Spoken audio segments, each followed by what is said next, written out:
Paz do Senhor, amados, nós estamos juntos, unidos e reunidos em mais um dia de estudo da Palavra de Deus. Nós estamos caminhando para o fechamento do nosso trimestre, um trimestre abençoado e abençoador.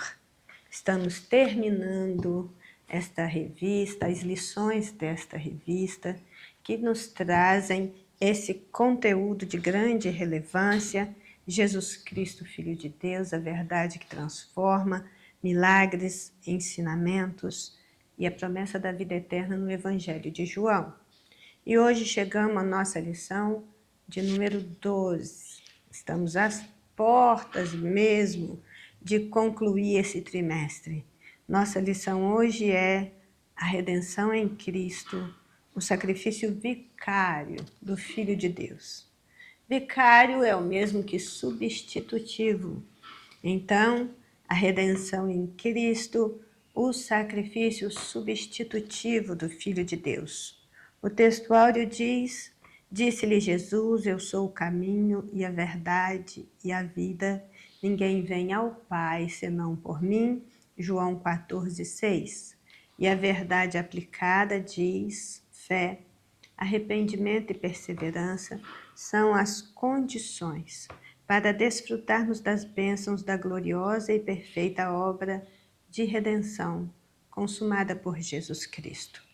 Os objetivos da lição são compreender a redenção como uma intervenção divina para salvar a humanidade, ressaltar que o Filho de Deus é o único verdadeiro mediador da redenção, saber que o homem não teria condições de redimir a si mesmo. E nós voltamos então ao Evangelho de João, no capítulo 1, a partir do versículo de número 12, e depois nós temos aqui o 12 e o 29, e depois nós temos aqui os versículos 14, 15 e 16. Bem, João 1:12. Mas todos quantos o receberam, aos que creem em seu nome, deu-lhes o poder de serem feitos filhos de Deus. O verso 29.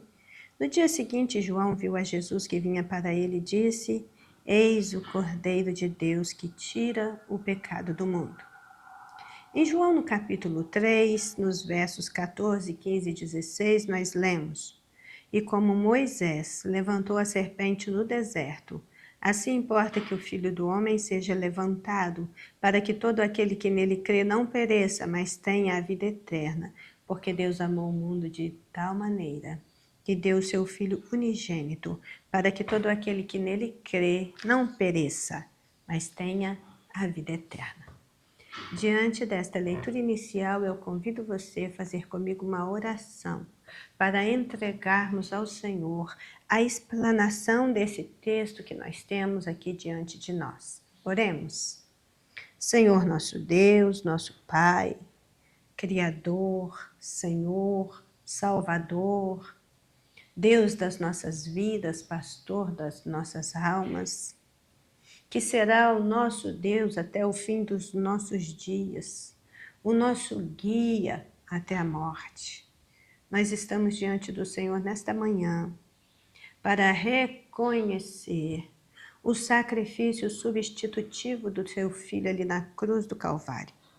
E para podermos diante do Senhor, diante da Tua Palavra e com o entendimento que vem do Espírito Santo, conversarmos um pouco sobre a grande, maravilhosa, tremenda e espetacular obra da redenção que foi efetuada em nosso favor. E nos colocamos à disposição do Teu Espírito Santo e te pedimos: fala, Senhor, porque os Teus servos estão ouvindo. E assim oramos em nome de Jesus. Amém. Então essa é uma lição preciosíssima. Nós vamos ler aqui na nossa introdução que o Pai enviou seu Filho unigênito para consumar a perfeita obra da redenção planejada antes da fundação do mundo, Como resultado do suficiente e glorioso plano divino de redenção pela fé em Cristo e pelo arrependimento, é possível que o ser humano seja resgatado da sua vã maneira de viver, reconcilie-se com Deus, passe a fazer parte da família de Deus, desfrutando das inúmeras bênçãos reservadas aos que estão em Cristo Jesus.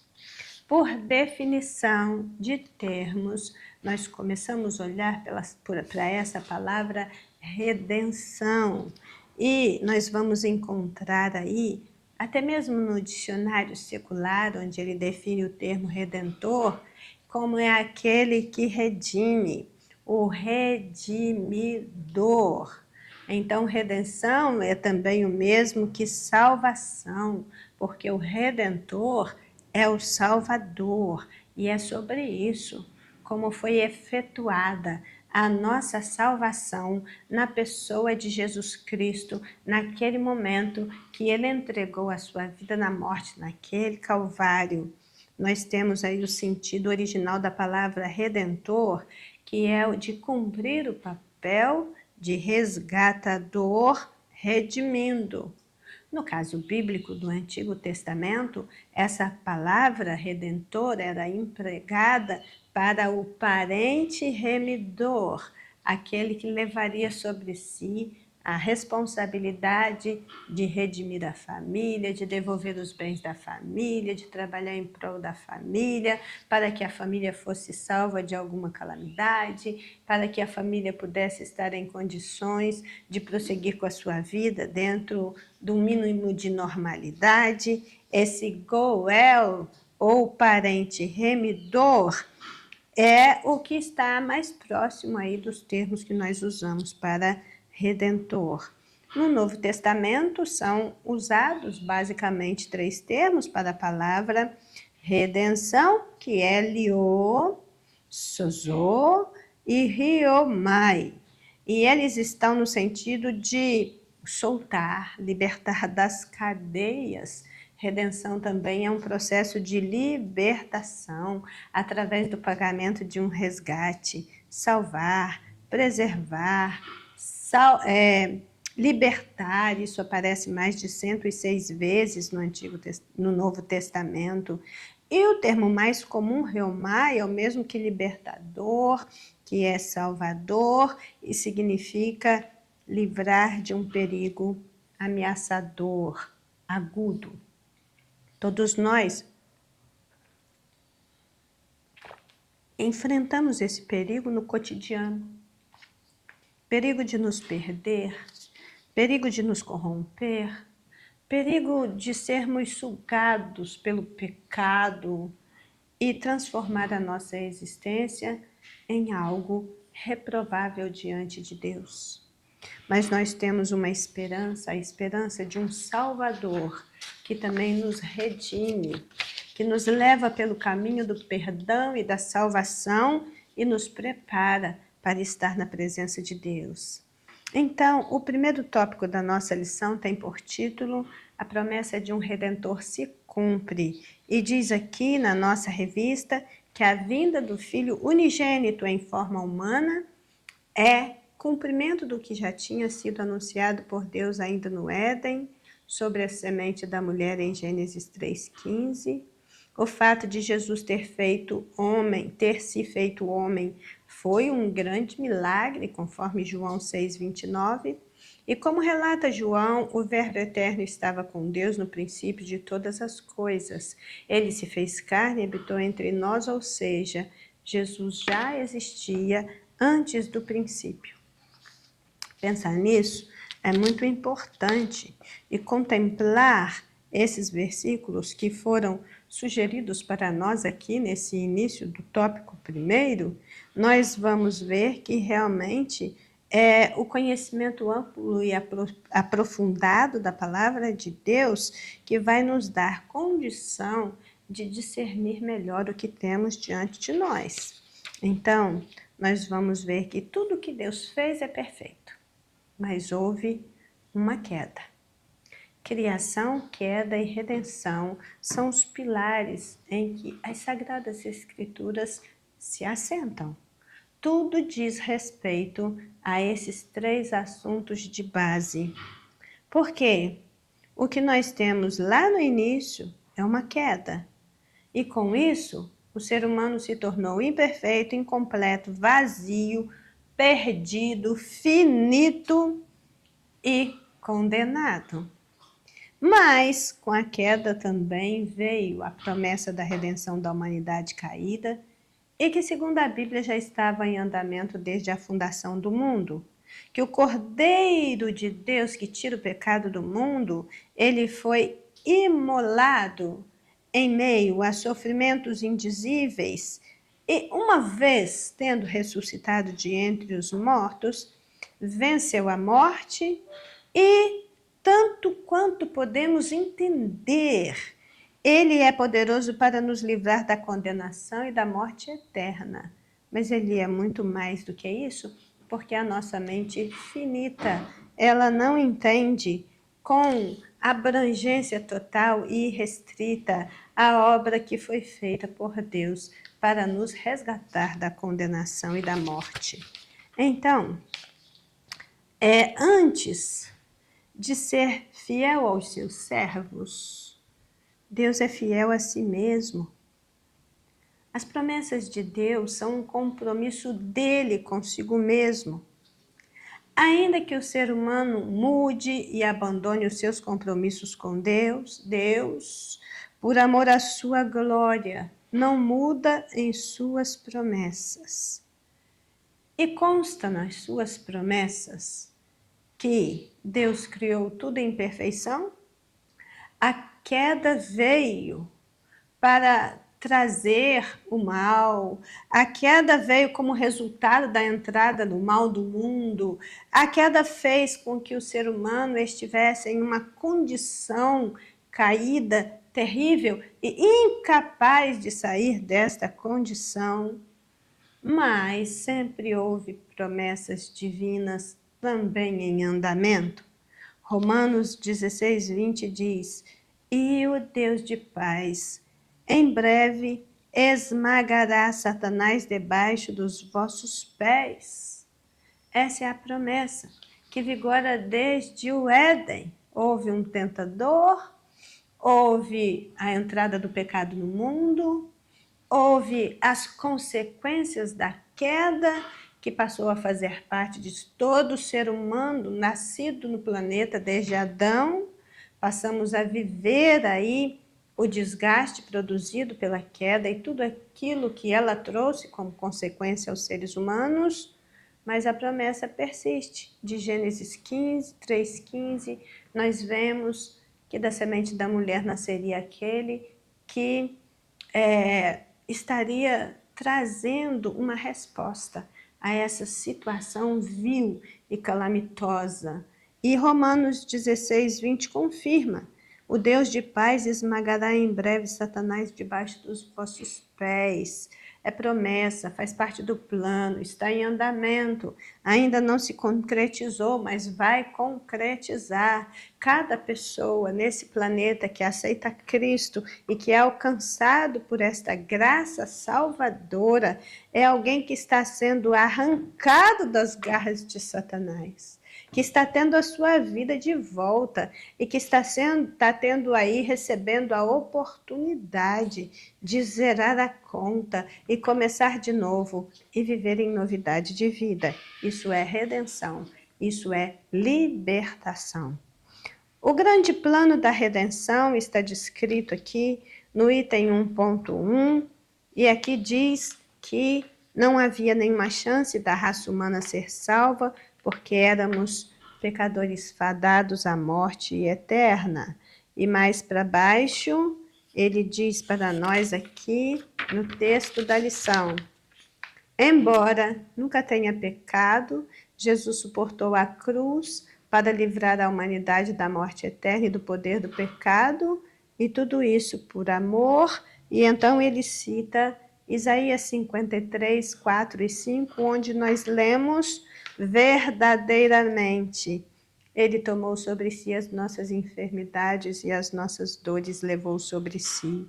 e nós o reputamos por aflito, ferido de Deus e oprimido, mas ele foi ferido pelas nossas transgressões e moído pelas nossas iniquidades. O castigo que nos traz a paz estava sobre ele, e pelas suas pisaduras nós fomos sarados.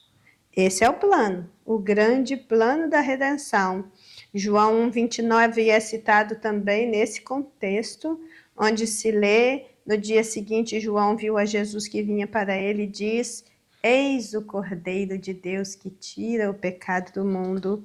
E ainda João 15, versículo 13, afirma: ninguém tem maior amor do que este, de dar a alguém a sua vida pelos seus amigos. Então, o que nós temos hoje coexistindo nessa humanidade é seres caídos, vivendo em um mundo caído, em cuja natureza os sintomas da morte estão presentes por todos os lados. Nós sabemos que a natureza ela funciona como uma interlocutora, ela está participando desse processo de interação da criatura com o Criador através de uma linguagem própria. Se tão somente observarmos a natureza, ficará óbvio que ela teve um Criador, que esse Criador é Deus Supremo, no qual cremos, que fixou nela a sua assinatura para não deixar dúvida. Então, todo esse processo criativo, ele experimentou as consequências da queda humana. E aí, tudo que Deus fez era absolutamente bom, mas com a queda, os seríssimos problemas para a vida começaram, o gemer da criação passou a ser ouvido por toda a vastidão infindável do universo criado e por aqueles que têm sensibilidade e conseguem ter esse senso de realidade aguçado a respeito de tudo que se passa à sua volta e sabe que a situação não é boa, a situação não está boa. Agora, o mais importante é que, a despeito da queda e da degeneração da raça humana, um plano de redenção já foi traçado desde a eternidade passada e encontra-se em andamento até o nosso tempo, com desdobramentos futuros revelados nas promessas e nas profecias bíblicas. Existe um plano. Antes que o mundo existisse, o plano já estava em andamento. E morrer na cruz pelos nossos pecados foi parte desse plano divino. Sem a cruz, o cristianismo não existiria.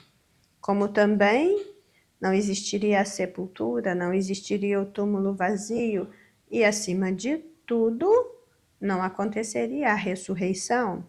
É preciso conhecer a cruz e a sepultura como os limites estabelecidos entre nós e o mundo. Este é um conhecimento necessário.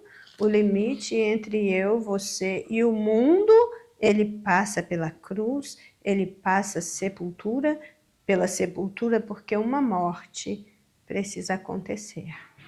Nós precisamos morrer para o mundo e o mundo precisa morrer para nós. Então, nós temos esta visão alargada de que, ainda que o pecado tenha afetado o relacionamento com Deus e, consequentemente, o relacionamento com o próximo, nós podemos seguir a trilha da destruição, das perdas, da inversão de valores que passaram a imperar no mundo desde a queda. Os seus efeitos se fazem sentir em todas as dimensões da vida, e muito particularmente nos relacionamentos, tanto do ser humano com Deus, como do ser humano com o seu próximo. Mas se houve uma cruz e uma sepultura, houve também o ressurgir de um novo dia. Quando então o Senhor, a graça do Senhor se manifestou salvadora e ele trouxe salvação sobre as suas asas, conforme Malaquias 4:2 diz. e por isso a nossa vida foi transformada. É somente como mortos em Cristo e ressuscitados também nele pela fé no poder de Deus que a pessoa pode ser justificada diante de Deus, separada do mundo e assim viver no Espírito Santo em novidade de vida. O 1.2 nos fala que redenção é só em Jesus. E aqui está dito que somente o Filho de Deus pode oferecer redenção à humanidade. E um pouco abaixo diz que para concretizar o plano da redenção, o Filho de Deus ressuscitou. João 20:17. Assim, todo ser humano precisa saber que só existe um meio para a reconciliação com o Pai, e esse meio é Jesus Cristo. Esse item aqui, tanto no comentário da revista, como naquele comentário agregado que a revista traz, na revista destinada aos professores, nós temos inúmeros versículos sendo citados. Mas essa frase, somente o Filho de Deus pode oferecer redenção à humanidade, ela precisa ser entendida com uma continuidade. A redenção da humanidade, ela acontece mediante o perdão dos pecados. A doutrina do perdão é um dos grandes pilares dos ensinos do Novo Testamento. Não é possível ser um verdadeiro imitador de Cristo sem o exercício do perdão. Jesus não apenas perdoou, como ele também ensinou a perdoar. Seja apenas o perdão, ele, seja de que forma for, apenas o perdão, ele abre caminhos. Apenas o perdão vence sentimentos de ira e de vingança. Apenas o perdão estabelece essa ligação pacífica entre o ser humano e Deus e entre o ser humano com o seu próximo. Jesus não apenas perdoou, ele ensinou acerca do perdão, seja por parábolas, seja por ensinos diretos, porque o conceito bíblico de perdão deriva do entendimento de que o pecador, todo pecador, é um devedor espiritual. Toda pessoa se torna uma devedora quando transgride a lei de Deus. Todos que andam por este mundo sem Deus, sem paz, sem salvação, têm um escrito de dívida ativa. É um devedor diante de Deus e essa dívida ela precisa ser paga.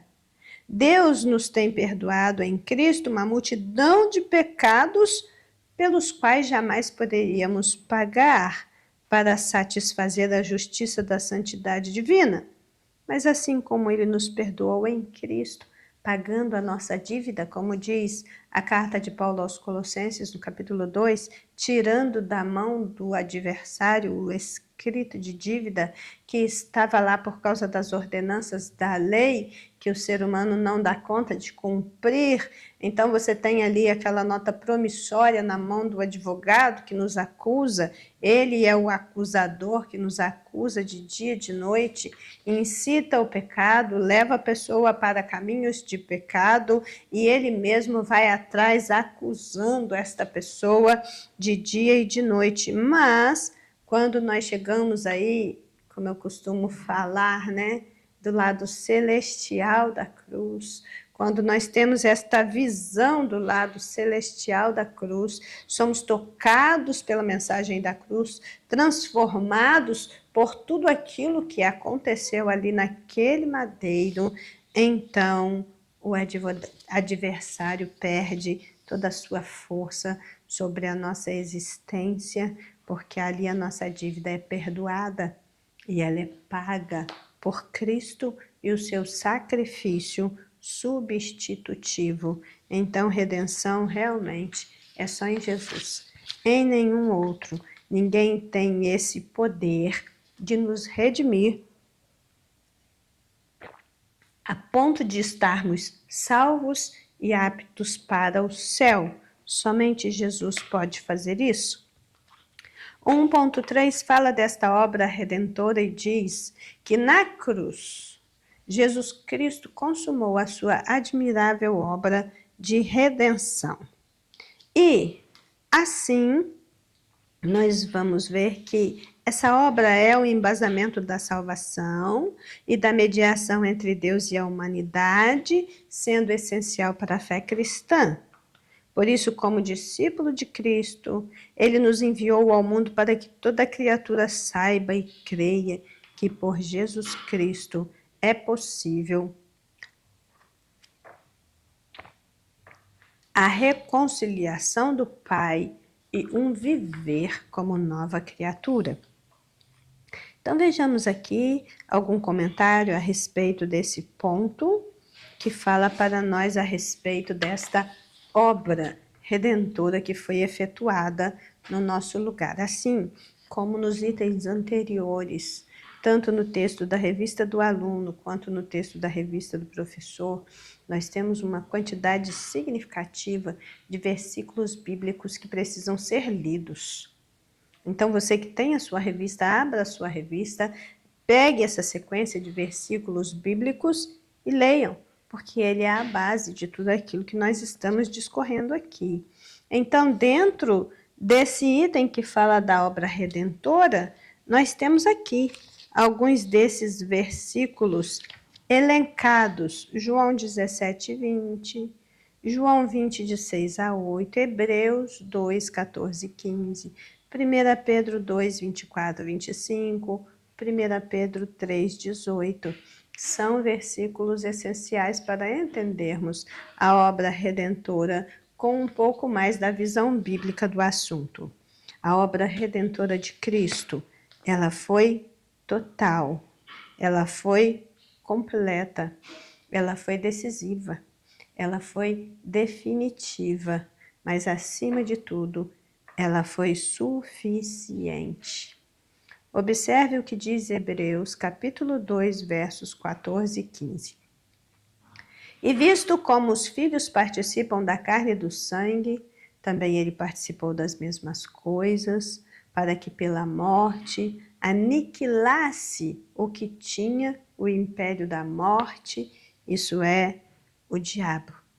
Então, esse trecho de Hebreus 12, 14, ele vai fazer uma alusão quanto à razão de Jesus ter tornado-se homem. Ele se fez carne e sangue, participou das mesmas coisas que os humanos participam, ele foi um como nós.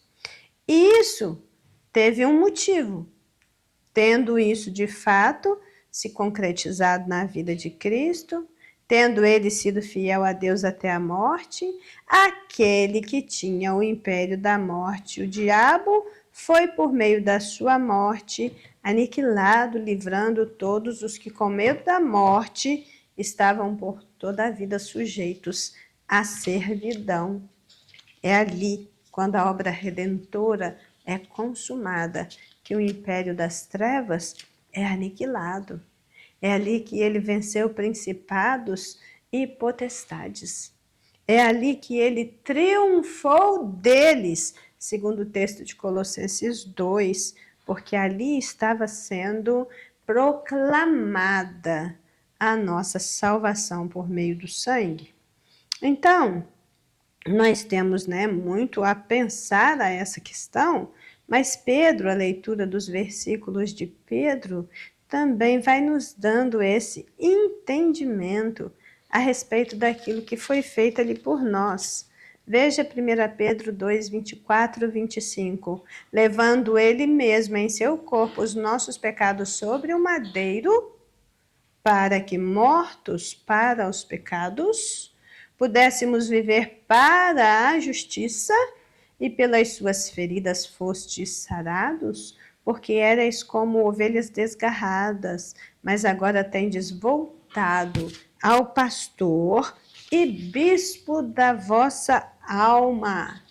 Ele é o nosso pastor, o sumo pastor, o supremo pastor, o bispo da nossa alma. Então não poderia haver maior amor do que esse, nem sacrifício mais apropriado do que esse. A obra que lhe foi dada a fazer, ele fez exatamente como estava traçada no plano eterno de redenção desde a eternidade. Nada e nem ninguém se interpôs entre ele e o Pai nesse compromisso de levar adiante o plano redentor. E na corrente histórica do cristianismo nós podemos identificar o nosso próprio lugar no plano divino e nos encontrarmos com ele na cruz, onde tudo começou. Essa é uma necessidade básica nossa. Nós precisamos estudar mais sobre isso, pensar mais sobre isso, porque quem somos, o que temos e o que nos espera depende do nosso entendimento a respeito destas questões fundamentais, a respeito da entrega vicária, substitutiva do Senhor Jesus Cristo no nosso lugar e o que isso nos trouxe como consequências eternas. Bem, então, tendo visto esses pontos, no primeiro tópico, o segundo ponto nos fala da suficiente e perfeita obra redentora. E aqui diz, a obra redentora consumada por Jesus não foi um plano de última hora, pois a Bíblia menciona em Efésios 1:4 e em 1 Pedro 2:20 que ela já existia antes da fundação do mundo. E Apocalipse 13:8 diz que desde a fundação do mundo esse plano está em andamento, quando fala sobre aspectos que estão conectados a esse plano divino de redenção. E assim podemos atestar que a consumação dessa obra é um testemunho da provisão divina de salvação e da manifestação das riquezas da benignidade de Deus para conosco. Glória, pois, a Ele para sempre. O que nós temos? A consumação dessa obra é um testemunho da provisão divina de salvação.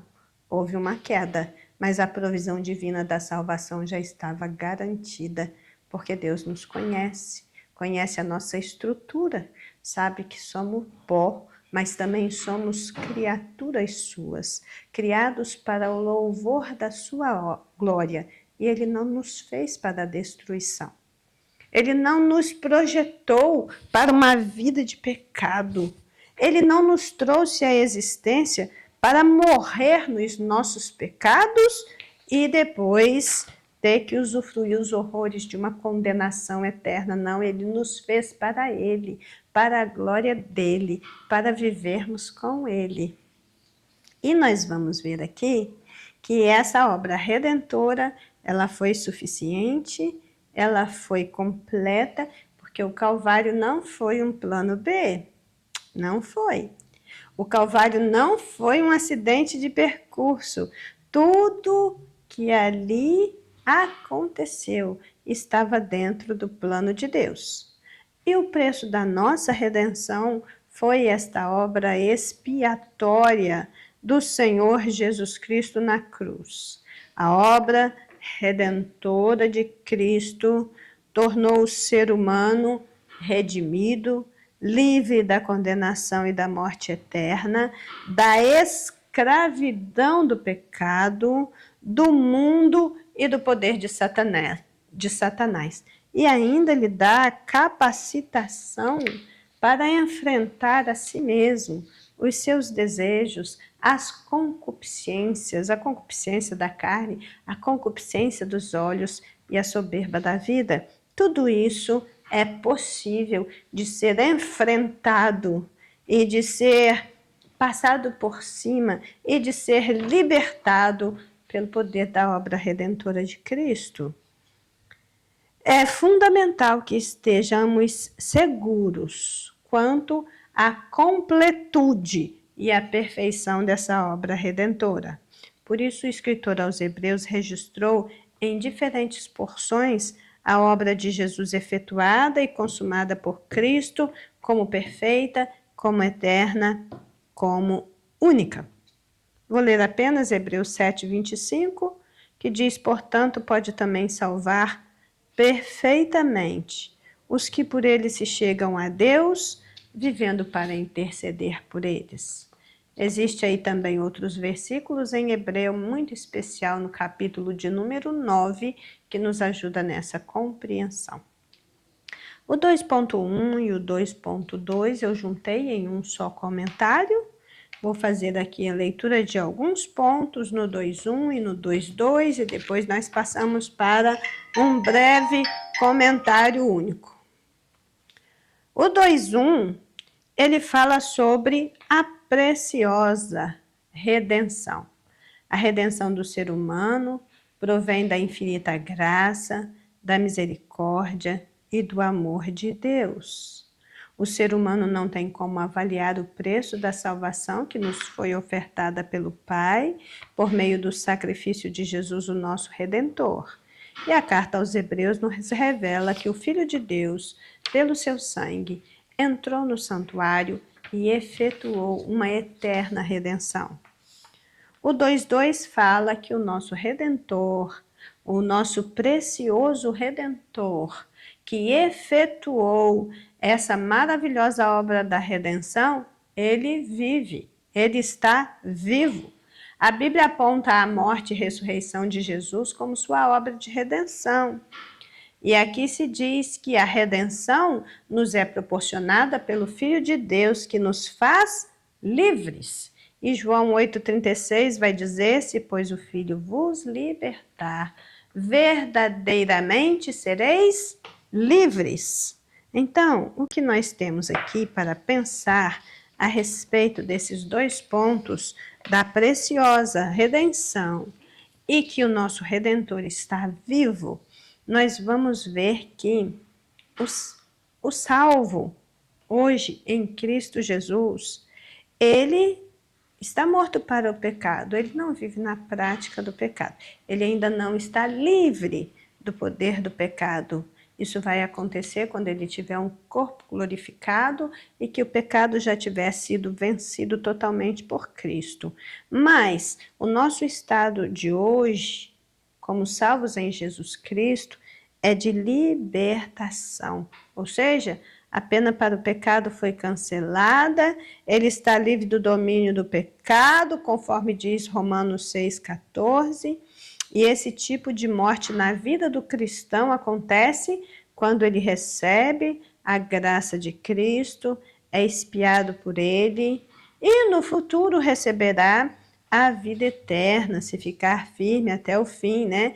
A redenção plena do seu corpo de pecado. Quando nós olhamos para esse tipo de comentário e de estudo que precisamos fazer a esse respeito, nós podemos aí contemplar como se fosse um grande castelo. No interior desse castelo tem um calabouço. No calabouço desse castelo você tem diferentes tipos de condenado que estão em diferentes momentos dos trâmites da sua condenação. Mas você tem lá aquele condenado que é um condenado para a morte, que a sua sentença de morte já foi decretada, mas um dia as portas da prisão se abrem e o carcereiro diz: olha, agora nenhuma condenação há para você mais. Alguém já morreu no seu lugar, alguém já pagou o preço da sua liberdade, e aí as portas da prisão se abrem e a pessoa antes condenada, ela foi então justificada, ela passou ali pela justiça e foi absolvida pela justiça, ela agora está no estado de plena justificação, porque ela teria que pagar pelos seus erros com a sua própria vida, mas outro foi lá e pagou o preço no seu lugar. Então essa é a obra redentora de Cristo. Todos nós estávamos nessa masmorra, nesse calabouço, num processo de condenação, mas o Senhor pagou o preço da nossa libertação. E aí a compreensão da graça de Deus, isso é por graça, isso é por misericórdia e, acima de tudo, isso foi por amor. Graça, misericórdia e amor se unem nesse processo de nos dar essa maravilhosa redenção e nos aponta para um Redentor que está vivo. Reconhecer a graça de Deus e apropriarmos-nos de tudo que Deus nos oferece por sua graça, vai dar firmeza aos nossos passos e vai, sobretudo, nos conduzir em uma vida cristã vitoriosa. Na verdade, aqueles que pertencem à família de Deus são os que creem em Jesus Cristo como Salvador, e esses vencem o mundo. Pertencer à família de Deus em Cristo Jesus são atitudes essenciais para vencer o presente sistema mundano que opera contra Deus. Então, o cristão, ele já não entra mais numa guerra para vencer, ele já não batalha mais as suas próprias guerras sem perspectiva, sem esperança. O cristão que tem um Cristo, que tem um Salvador, que está na condição de justificado, que está salvo, ele sabe que as suas guerras continuam, mas ele já é mais do que vencedor por meio de Jesus Cristo, o seu Senhor.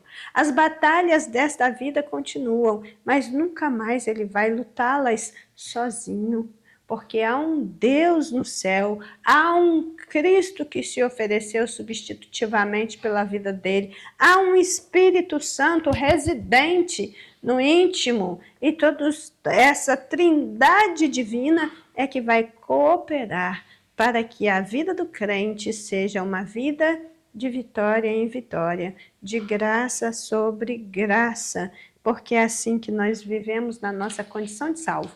Passamos as mesmas coisas que todo mundo passa, vivemos os mesmos percalços que todo mundo vive, mas vivemos com Jesus, vivemos para Jesus, para que a glória dele se manifeste na nossa existência e nos traga a salvação, como também para que possamos compartilhar com outros aquilo que gratuitamente temos recebido da parte de Deus. Então, a nossa preciosa salvação, ela nos foi oferecida por um Salvador, um Redentor que está vivo. Jó em 19:25 declara: eu sei que o meu Redentor vive. E assim como Jó, nós precisamos declarar também. E ele ainda diz: e eu sei que ele há de se levantar do seu trono e ele vai agir. Jó está dizendo: eu sei que o meu Redentor vive, mas não somente isso eu sei. Ele vai se levantar do trono e vai agir.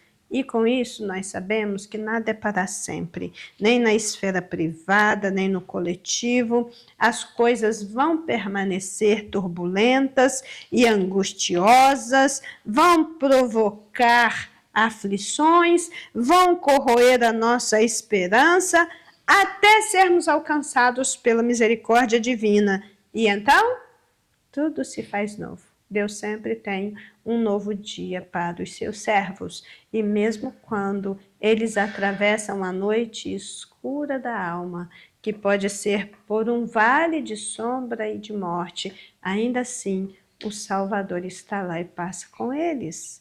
Seja o que for, nós sempre teremos a companhia desse divino companheiro, e por isso nós seguimos pela vida certos de que a obra propiciatória de Jesus, ela é a maior revelação do grande propósito de Deus do plano da redenção em salvar a humanidade caída. Então, seguindo aí nessa leitura, nesse entendimento do que foi essa grande obra redentora, suficiente e perfeita, chegamos no 2.3, que nos diz que todos nós temos necessidade de redenção. Ninguém está livre, ninguém pode dizer: eu não preciso disso. Eu sou bom, eu sou honesto, eu vivo a minha vida de uma forma equilibrada, justa, sem incomodar ninguém, sem perturbar. Eu não preciso, todos nós precisamos de um Salvador. A humanidade precisa e vive em busca de um Salvador. E não existe um super-herói maior do que Cristo. Ninguém nessa terra nem se assemelha a Ele. Por maior que seja a nossa imaginação, nós nunca veremos de criar um super-herói da mesma estirpe, da mesma envergadura que Jesus Cristo, porque Ele não apenas salva o corpo, Ele também salva a alma, e ninguém nesta terra tem condição de fazer isso. Vejamos aqui a necessidade de redenção no 2.3, diz que o encanto do pecado leva o ser humano a caminhar por seus caminhos, caminhos que às vezes o afastam de Deus. E aqui também diz que fato é que todos somos pecadores e todos nos tornamos inimigos de Deus. Conforme lemos no Evangelho de João, Jesus mostrou não haver verdadeira adoração sem um novo nascimento. É como inimigos de Deus que nós vivemos até aquele momento em que entregamos a nossa vida para Ele, totalmente rendidos, totalmente arrependidos, totalmente quebrados, clamando pela sua misericórdia. Aqui em Romanos 5, 12, o 12 e o 19 diz: portanto, como por um homem entrou o pecado no mundo e pelo pecado a morte, assim também a morte passou a todos os homens e por isso todos pecaram. Porque como pela desobediência de um só homem muitos foram feitos pecadores, e assim pela obediência de um, muitos serão feitos justos. A partir da desobediência, então, do primeiro Adão, que representava toda a raça humana, todos pecaram, e por isso receberam como herança essa natureza pecaminosa, que nos trouxe como consequência a inimizade com Deus, a quebra da comunhão com Deus, porque o pecado nos separa de Deus. Com a queda, o homem se tornou inimigo de Deus. E Bíblia fora, isso vai ser referendado através de inúmeras passagens. A necessidade da redenção obtida através da salvação por meio de Jesus Cristo está relacionada com a impossibilidade de o homem restaurar sua comunhão com Deus por si mesmo. Essa situação é decorrente do que Deus é e daquilo que o homem se tornou depois da queda. Deus é santo, não tem comunhão com o pecado, e importa-nos achegarmos-nos a esse Deus santo, receber graciosamente a sua oferta e convertermos ao Deus vivo. Romanos 1, 23 diz: todos pecaram e destituídos estão da glória de Deus. O que nós temos aqui são palavras que falam da culpabilidade e da responsabilidade do homem por seus atos. O 5,12 diz: assim como por um homem entrou o pecado no mundo e pelo pecado a morte, assim também a morte passou a todos os homens e por isso todos pecaram. Mas nós vamos ver que o pecado, por sua própria natureza, resulta na separação de Deus, traz consigo trevas, traz consigo erro, a fraude, o medo, enfermidade sem conta e muitos outros males. Após a queda, inevitavelmente o ser humano sofreu com essa separação de Deus por causa do pecado e pode-se ser entendido como uma morte espiritual. A vida imortal do homem, ela foi cortada. O homem havia experimentado mal, não poderia mais ter comunhão com Deus, que é santo, e pelo próprio pecado, ele teve tirado de si a possibilidade da vida eterna. O pecado o alienou de Deus, o separou do Deus vivo, e a morte espiritual desde então tem impedido a sua comunhão com o Senhor. Mas o que nós vemos aqui é que, por isso mesmo, o Pai enviou o Filho para quebrar essa barreira de inimizade entre o ser humano e Deus. E agora, por meio do Filho, nós podemos trilhar um outro caminho. Podemos receber perdão, nos reconciliarmos com Deus e alcançarmos graça. Alcançarmos a paz, alcançarmos a misericórdia pelo grande amor que nos foi dado mediante o sangue remidor.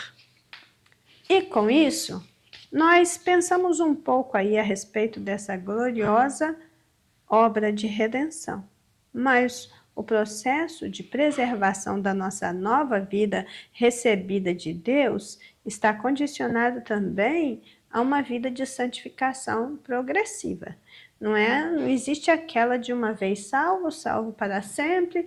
Nós não adentramos por esse caminho, nós não temos esse tipo de mentalidade. Existem muitas explicações, inclusive plausíveis, em relação a essa questão, mas nós escolhemos entender e aceitar que o processo de santificação ela é progressiva. Existe aquele de status, né? Aquela condição de santos que nós nos tornamos ali no ato do recebimento do Filho de Deus, que planta uma nova natureza espiritual no nosso íntimo, que perdoa todos os nossos pecados, mas ainda existe uma vida a ser vivida no pós-conversão, e essa vida a ser vivida precisa ser desenvolvida dentro de um processo de santificação progressiva. Nós fomos libertos do poder do pecado com o novo nascimento e não somos mais escravos do pecado. Porém, ainda existe a possibilidade de pecar. Ainda estamos sujeitos às tentações, aquilo que se chama de concupiscência da carne, e é necessário constante vigilância, oração, atitude de salvo, desejo de permanecer salvo e de agradar mais a Deus do que a si mesmo.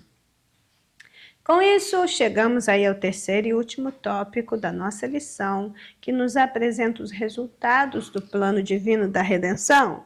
E aqui diz, a Bíblia revela os resultados produzidos na vida de quem é beneficiado pela obra da redenção por meio da fé em Jesus Cristo. Para tanto, não devemos desprezar as oportunidades que o bom Deus nos proporciona como demonstração das imensuráveis riquezas da sua benignidade e longanimidade para conosco. Vejamos aqui nesse ponto 3, o primeiro tópico aqui diz, né, que nós somos filhos por adoção. Estar em Cristo, viver com Cristo, andar com Cristo, ser de Cristo, nos proporciona uma experiência única e inigualável nesta vida.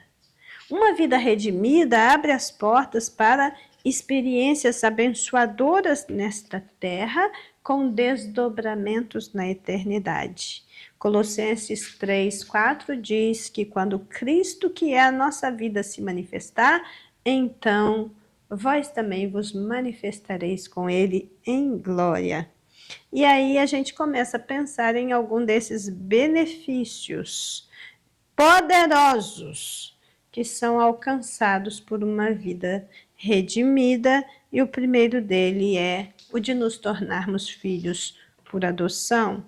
Logo no início do Evangelho de João, vemos um primeiro resultado da vida de uma pessoa que recebe e crê em Jesus Cristo como enviado de Deus. João 1,12 diz, e deu-lhes o poder de serem feitos filhos de Deus. Irmãos, isso é magnífico.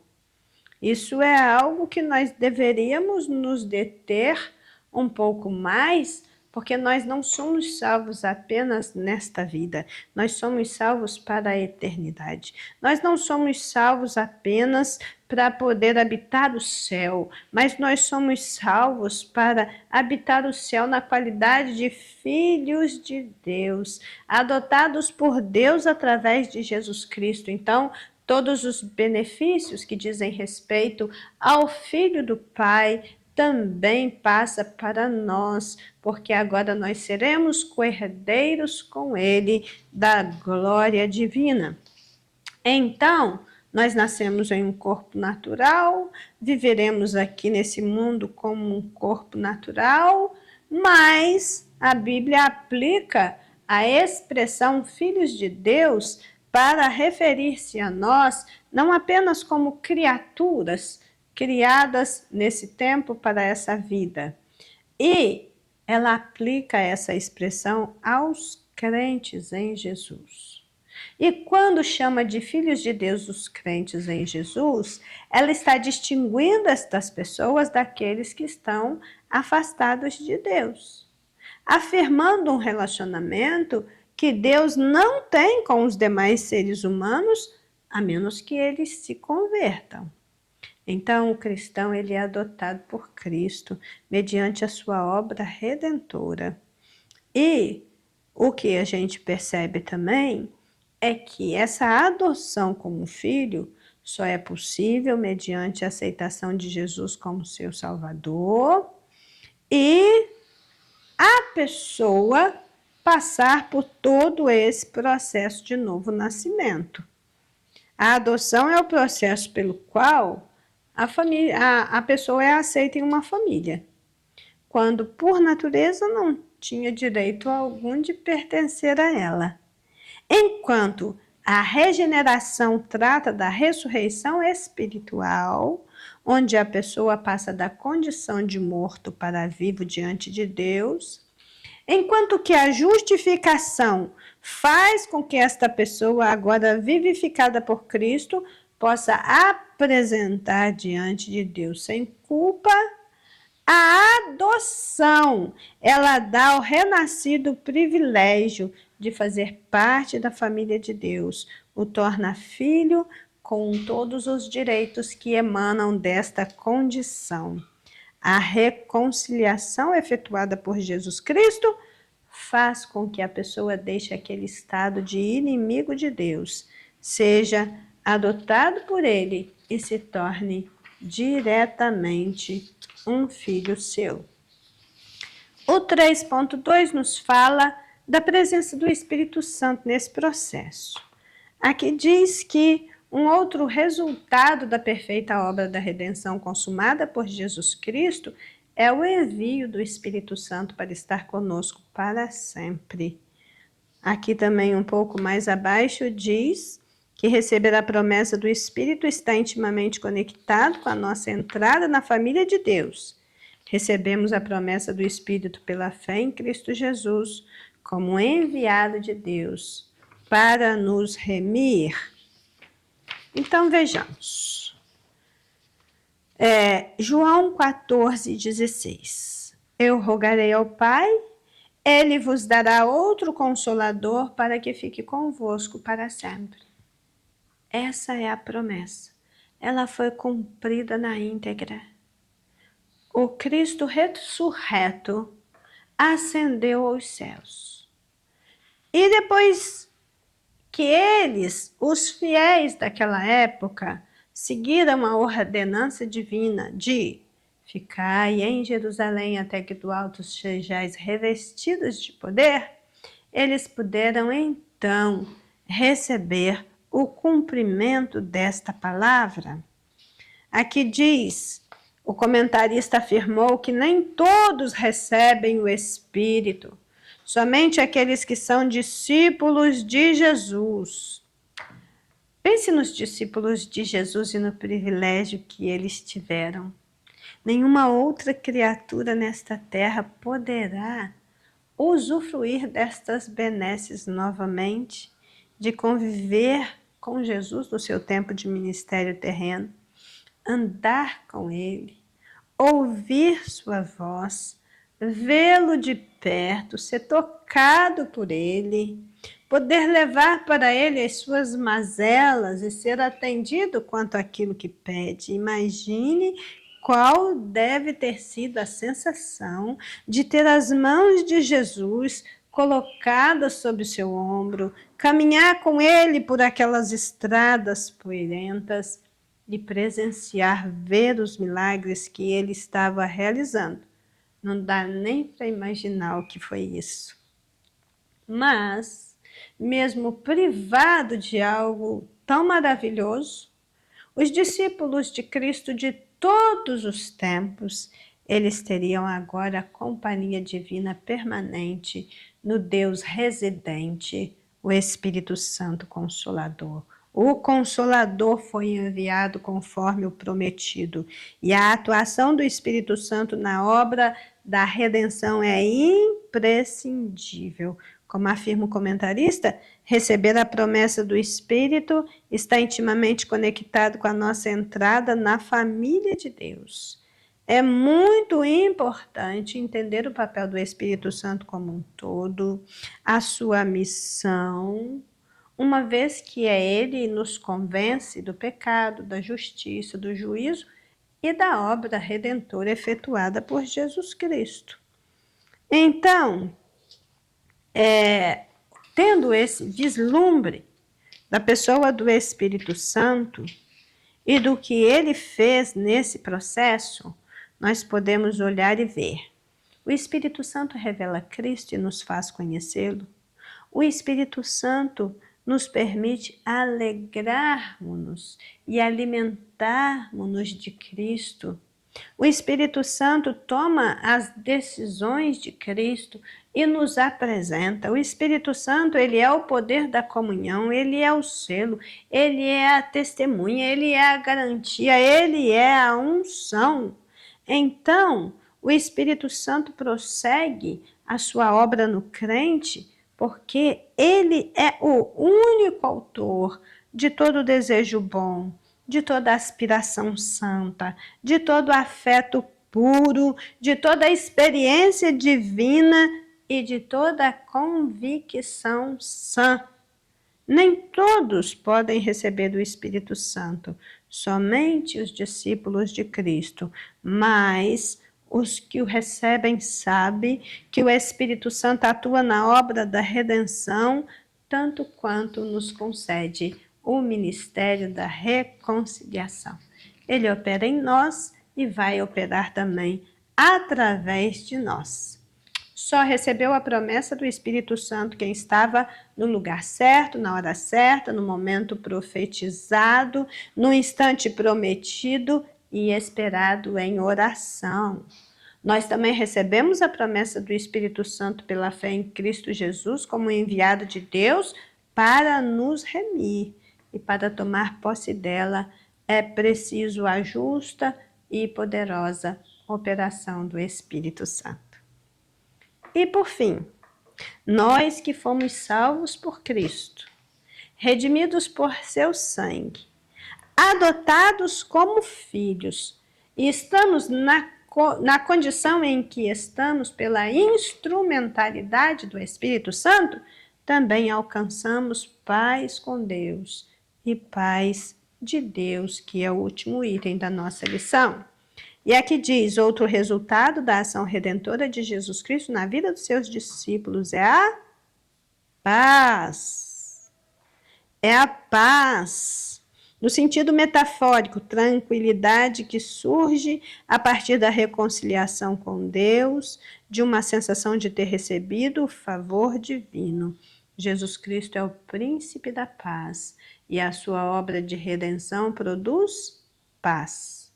O próprio Deus providenciou o necessário para que fôssemos reconciliados com Ele por Jesus Cristo e assim desfrutamos da paz com Deus e da paz de Deus. Então nós fechamos esta lição lendo com vocês Isaías 9:6, porque um menino nos nasceu, um filho se nos deu, o principado está sobre os seus ombros e o seu nome será Maravilhoso Conselheiro, Deus Forte, Pai da Eternidade, Príncipe da Paz. E Hebreus 12:14, onde se diz, segui a paz com todos e a santificação, sem a qual ninguém chegará-se, verá, morará, fará parte desse grande projeto divino de trazer para si aqueles que são seus. Um dos frutos da redenção é a paz. A paz que o mundo nos dá, ela é impositiva. Ela é forjada, ela é forçada para atender interesses. É a paz que favorece alguns, mas vai desfavorecer muitos outros. É paz só no nome, por isso Jesus afirmou com toda a convicção: a minha paz é de outra natureza, não é como aquela que o mundo dá. Ela virá através da obra redentora. Ela nos alcança por meio da obra redentora. Quem está em Cristo tem paz.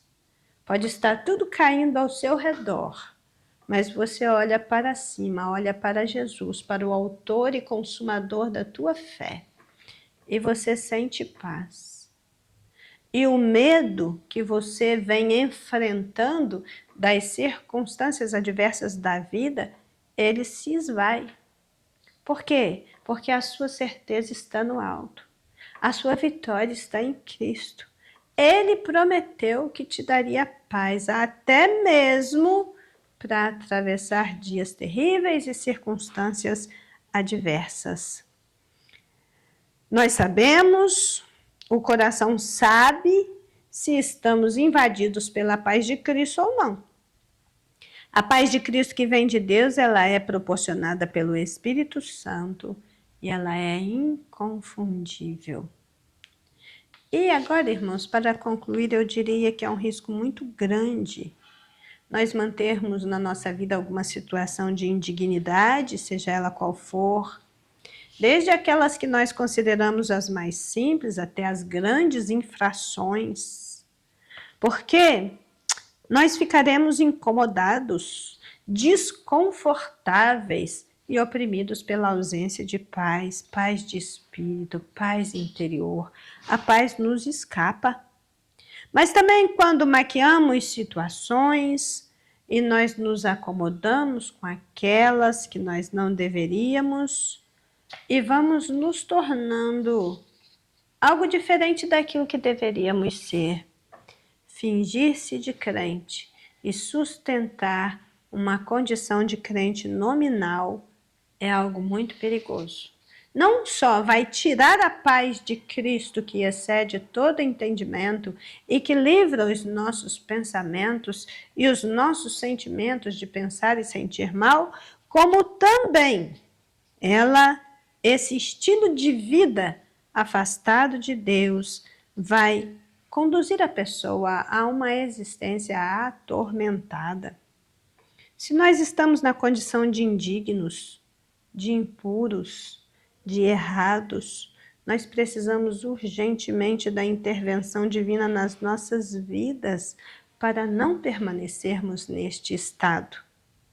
Uma gloriosa obra de redenção já foi efetuada para nos livrar dessa condição. Mas se permanecermos nesta condição de indignidade, além de perder a paz de Cristo nesse tempo presente, isso ainda tem desdobramento na eternidade, porque nós vamos enfrentar Cristo em um tribunal. Todos nós haveremos de comparecer diante dele, o juiz de toda a terra, e isso vai acontecer em graça ou em juízo. Então, perder a paz de Cristo nessa vida nos conduz para o tribunal de Cristo em juízo. Mas, tão certo como vive o Senhor, todos nós, comparecendo diante dele em graça, certamente nós escaparemos da condenação. E ali nós receberemos o galardão e aqueles que estiverem comparecendo diante dele em juízo vão receber a sentença condenatória. Então, enquanto estamos nesta terra, tendo a oportunidade de servir no reino, receber a adoção de filhos e ser invadidos por uma paz sobrenatural, é atrás disso que nós precisamos correr. Colossenses 3, 15, e a paz de Deus, para a qual também fostes chamados em um corpo, domine em vossos corações e sede agradecidos. Jesus Cristo é o príncipe da paz. A sua obra de redenção produz paz. Sem ele jamais existiria paz verdadeira. E a paz que vem de Cristo é uma paz sobrenatural. Ela não existe neste mundo, ela vem do céu. Ele promove a nossa paz interior com Deus, no plano universal, mas também trará a paz total ao mundo quando ele aqui reinar. E o plano divino de redenção da humanidade caída continua seguindo adiante. Amém? A conclusão diz: o fato de conhecer e ser beneficiado pela gloriosa obra redentora consumada por Jesus Cristo deve produzir no discípulo de Cristo atitudes coerentes com um viver que glorifica a Deus. O apóstolo Pedro, em sua epístola, diz: sabendo que não foi com coisas corruptíveis, como a prata, como o ouro, que fostes resgatados da vossa vã maneira de viver, mas foi pelo precioso sangue de Jesus Cristo. E nós sabemos. E se sabemos, precisamos desfrutar das bênçãos da redenção com temor, santificação e gratidão em todo o tempo. Amém? Que o Senhor fale melhor aos corações de todos aqueles que estão participando desta aula ou que ainda terão oportunidade de acessá-la em algum momento. Deus tem uma palavra para você, tem uma palavra para a sua vida. Ele já se entregou por amor. E está aí com seus braços abertos para receber. Irmãos, e para receber quem quer que seja. Realmente, a graça de Deus, ela é incompreensível, mas ele alcança até o mais miserável dos homens e o transforma e o faz assentar consigo nas regiões celestiais, vivendo em novidade de vida, vivendo para a glória de Deus, vivendo para alcançar o céu. Isso nos é proporcionado pela redenção que recebemos, a salvação que recebemos, pelo sacrifício substitutivo do nosso Senhor Jesus Cristo naquela cruz. Amém? Vamos orar? Senhor nosso Deus, nosso Pai, nós somos agradecidos ao Senhor por esse breve momento de aula, pela explanação desse conteúdo. Quanta coisa, Senhor, o Senhor tem para nos dizer, para comunicar a nossa alma, para nos trazer em termos de conhecimento, para que a nossa mente seja instruída, para que a nossa vida seja transformada, para que nós sejamos preparados para o céu de glória. Ah, Senhor, continua operando na nossa vida a gloriosa obra da redenção. Nos mantenha dentro deste seu plano divino de redenção da humanidade caída e nos ajude a chegar no céu de glória. E assim oramos, entregamos nossas vidas nas tuas mãos, crendo que o Senhor já efetuou no nosso lugar tudo aquilo que nós precisávamos. O que é necessário é somente aceitar e viver de acordo com o sacrifício que nos foi oferecido. E por isso agradecemos ao Senhor por mais essa aula, em nome de Jesus. Amém. Um bom domingo na presença do Senhor. Amém?